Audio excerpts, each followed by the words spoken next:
8 মাসের গর্ভবতী। এ অবস্থায় একদিন আমার মা এলেন আমার শ্বশুরবাড়িতে। তার চোখে মুখে একটু বিরক্তির ছাপ দেখিনি, বরং মলিন মুখে হাসলেন। তুই ওঠ না মা, আমি করে দিচ্ছি সব। রুমের কোনায় বসেছিলাম আমি। একটানা নিঃশ্বাস ছেড়ে নিঃশব্দে চোখ বন্ধ করে রাখলাম। পেটের ভেতর বাচ্চাটা যেন একটু কেঁপে উঠল। হয়তো বুঝে গেছে তার মা আজ একটু কষ্টে আছে। সেই সকাল থেকে সন্ধ্যা আমার মা একটানা কাজ করে গেছে, রান্নাঘরে ঢুকে আর বের হয়নি। মাছ মাংস তরকারি সব নিজ হাতে করেছে। এমনকি আমার শাশুড়ির দায়িত্বে কাজগুলো চুপচাপ করে গেছে। আমি ভাবতেও পারিনি রান্না করা মাংস যখন খাওয়ার সময় এলো তখন শাশুড়ি মা আমার মাকে ছোট্ট একটা বাটিতে মাত্র 3-4 টুকরো মাংস তুলে দিলেন। মা কিছু বলেনি, হাসি মুখে খেয়ে নিচ্ছিলেন। হয়তো ভাবছিলেন মেয়ে শ্বশুরবাড়ি, একটু সহ করাই ভালো। তখন আমার শ্বশুর গম্ভীর গলায় বলেন, একজন আসছে বিকালে, একটু মাংস আলাদা করে তুলে রাখো। আর কি আশ্চর্য, আমার মা সেই প্লেটটা নিয়ে খাচ্ছিলেন, সেটাই কেড়ে নিয়ে সেই ঘরে রাখা হলো। এক পিসও আর তার ভাগে জুটল না। আমি ঠোঁট কামড়ে চোখ নামিয়ে নিলাম। বুকের মধ্যে ঘুম ঘুম করছে, কান্না আসছিল, কিন্তু আটকে রাখলাম। আর গর্ভের সন্তান, আমি কাঁদলেও যে সে কাঁদবে, তবু বললাম, আম্মু আমাকে একটু গুঁড়ো মাছের ঝোল দিয়ে ভাত খাওয়ায় দাও না, তুমি হাতে খাওয়ালে ভালো লাগবে। মা প্লেটটা হাতে নিচ্ছিল, তখন পেছন থেকে শাশুড়ির একটা শব্দ। নাটক দেখে গা জ্বলে। আমি থমকে গেলাম। মা থেমে গেলেন, হাতটা মাঝপথে। আমি বুঝতে পারি আমার মা কতবার মুখ বন্ধ করেছে, কতবার অপমান গিলে হজম করেছে, তবু ভেবে যে মেয়েটা সুখে থাকুক। আর শাশুড়ি বাইরে ছেলের সামনে বলেন, ও তোর নিজের মেয়ের মতোই। হাস্যকর লাগে।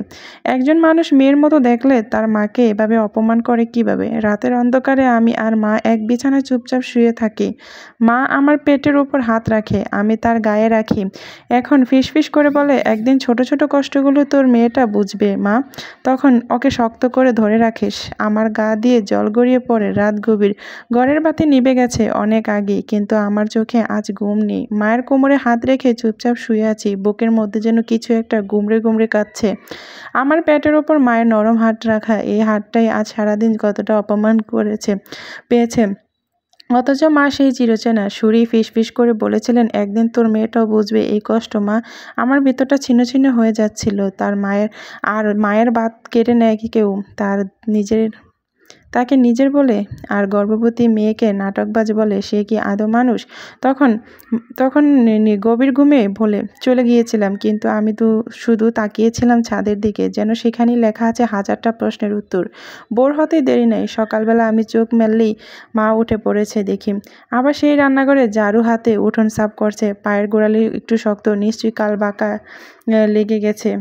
আমি চুপচাপ ডাইনিংয়ের পাশে এসে দাঁড়ালাম। মা তখন রান্না করছিল, কিন্তু চুলার পাশে দাঁড়িয়ে ছিল শাশুড়ি মা। হঠাৎ শাশুড়িমা বলেন, বিকেলে তো আবার মেহমান আসবে, আমিনাকে বলো যে যেন দুপুরে কম মাংস খায়, না হয় তো আর রাখা যাবে না। আমার বুকের মধ্যে হঠাৎ ঠোকর খেলো কিছু। আমেনা মার নাম। কোনোদিন তো মুখে নাম উচ্চারণ করতেন না তিনি, এখন এমন স্বচ্ছন্দে, সেটাও কিভাবে, কেবল কি হিসেবে? আমার মা তখন বুঝে কিছু না বলে নরম গলায় বললেন, আমি কম খাবো, সমস্যা নাই। আমার মেয়েটা ঠিকমতো খায় না, আমি তার পাশে বসে থাকি, আপনি মেহমানকে খাওয়ান ভালো করে। আমার চোখ ভিজে যাচ্ছিল। তিশান তখন এলো টেবিলে। হেসে বললাম, আম্মু কাল তো মা দারুণ রান্না করেছে, আজও নিশ্চয়ই মেনু ভারী। শাশুড়ি হেসে উত্তর দিলেন, বউয়ের মা হলে তো সব কিছুতেই জাপায়, কত কিছু করে ফেলে। তিশান মৃদু হেসে বলল, ভালো তো, আপনি তো বলেন ও আপনার মেয়ের মতো।